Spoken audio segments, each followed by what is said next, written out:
All right, guys. So I know your favorite part of our unplugged days is our grammar notes, and so I didn't want you to have to face quarantine without that little light in your life. And so I wanted to give you at least a little bit of this, but I strive to make these short in real class, and so I'm going to try my best to keep them maybe even more brief in our like from quarantine lessons as well.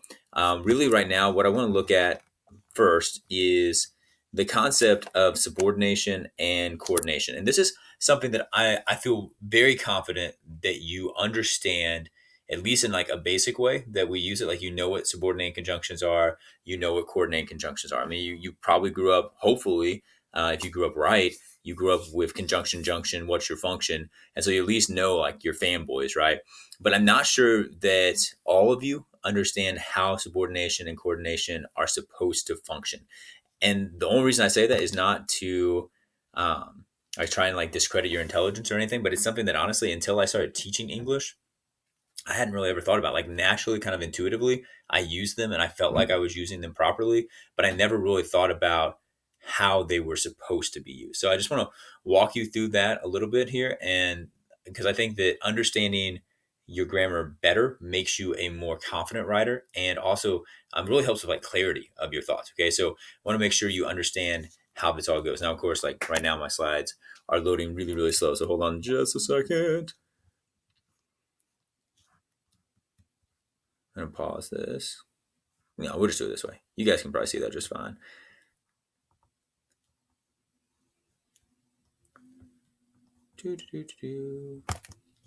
Okay, so when we think subordination versus coordination, here's what you need to know. Okay, this is like the key.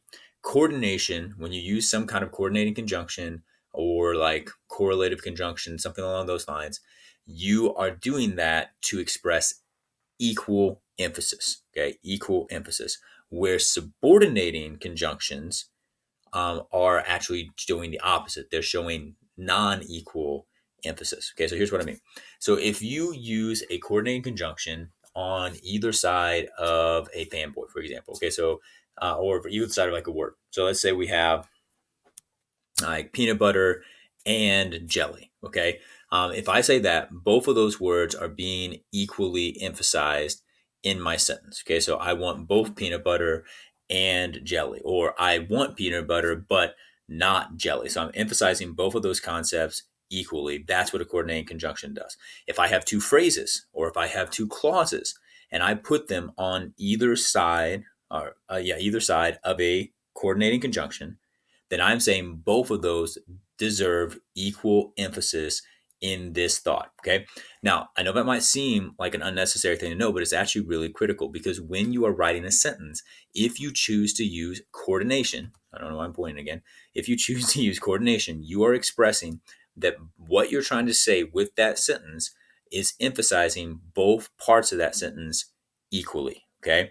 Now, if you're not doing that, then subordination would be a more appropriate way to do this. And I'm gonna try and illustrate this a little bit in a second. So subordination is what like a dependent clause is, for example. So dependent clauses typically start with subordinating conjunctions. Okay. And so if you have a dependent clause, what you're actually doing with that, instead of just creating an opportunity to maybe use a comma or something like that, what you're doing with that dependent clause is you're saying the main point of this sentence is not the part that is in the subordinating clause or the dependent clause. Okay. The emphasis is always your independent clause. Okay. And so your subordination actually is going to determine the focus of your sentence. So, for example, if you look down here, same sentences, just flipped. Okay. In this first one, I say, although potatoes are not a major food group, they are versatile. Okay. So if you look at that, your independent clause is they are versatile. The subordination, what's happening there with subordination is, although potatoes are not a major food group, that is my subordinating clause here. Okay, so my dependent clause.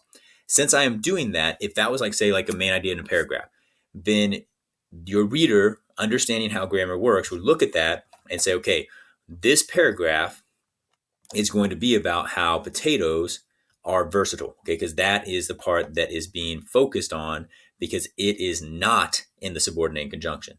Okay, or subordinating clause rather. So this part is extra information. So maybe that's what you talked about in the previous paragraph, most likely if you use a good transition, but it's not what you're going to be talking about here. That is not what you're drawing my attention to. This is what you're drawing my attention to. Okay. But on the flip side, if I were to say, although potatoes are versatile, they are not a major food group. Well, now the part I'm focusing on is the fact that they are not a major food group, not the other thing. So if you use a subordinating conjunction like that and you did not mean to de-emphasize that, because subordination means underneath, okay, meaning this is not the most important thing, it is subordinate to, then you need to look at maybe doing coordination. Because if I said potatoes are not a major food group and they are versatile, or potatoes are not a major food group, but they're versatile. Well, now all of a sudden, what am I doing? I'm emphasizing both of them equally. And so my sentences that follow that sentence would need to address both of those concepts. Okay.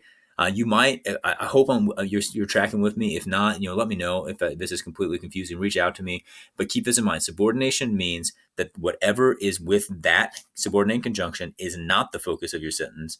And whatever is in the independent part is. Coordination means both parts are equally important. That's how those things function. Okay. Now, just general advice. Don't do either one too much. Okay. If you over coordinate or you over subordinate, then you are creating no emphasis. Okay. So if you are coordinating all the time, you're saying all of your thoughts are equal. They're not. Okay. So bad.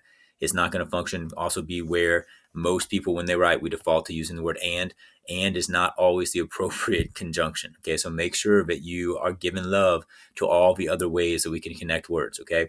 And think it through. This takes actual forethought for you to figure out, okay, does this need subordination? Does it need coordination? Or do I even need to combine these thoughts at all? Okay. So kind of think about that. Then as far as like parenthetic elements go, they kind of fall into this category naturally because when we put something in a parenthetic element, those are sort of subordinating thoughts, right? So they're like extra information. I think most of you kind of understand that some stuff is always unnecessary. So it's always parenthetic, which means things that can be cut out. So like dates, titles, abbreviations. If you want to pause this video right here and look at that, feel free to do it. I'm not going to spend that much time with you guys in Comp 2 going back over those things, but just keep that in mind. Okay. Same thing with like restrictive versus non-restrictive. A non-restrictive element is an element that you don't have to have in the sentence, and so it can be removed. A restrictive element is something that has to be left in the sentence. Otherwise, it won't make sense. So like if I said people who live in glass houses should not throw stones, if I took out the who live in glass houses part, then it would just say people should not throw stones. And obviously that's a very different sentence. So that is a restrictive element. I have to have it. Where here, Hannibal, Missouri, where Mark Twain spent his childhood, rests just west of the Mississippi. The fact that Mark Twain grew up there is awesome, but it doesn't actually add anything to the fact that it's west of the Mississippi River. So that part can be taken out. I think this is review for a lot of you, but just kind of keep that kind of thing in mind. Same thing down here. People always ask me questions about this kind of thing. So like my cousin Uriah lives in Florida. He actually doesn't anymore. He moved, but he used to. Now, I would have to put Uriah's name there because I have lots of cousins. Okay. And most people have more than one cousin. And so if I just said my cousin lives in Florida versus my cousin Uriah, that actually does change the meaning of the sentence. However, down here, if I say our oldest daughter Elizabeth loves princesses, I actually don't need Elizabeth's name. Not that she's not important. She is my little princess. Very important. But you don't need her name because you can only have one oldest daughter, right? So that's how restrictive versus non-restrictive works. Okay.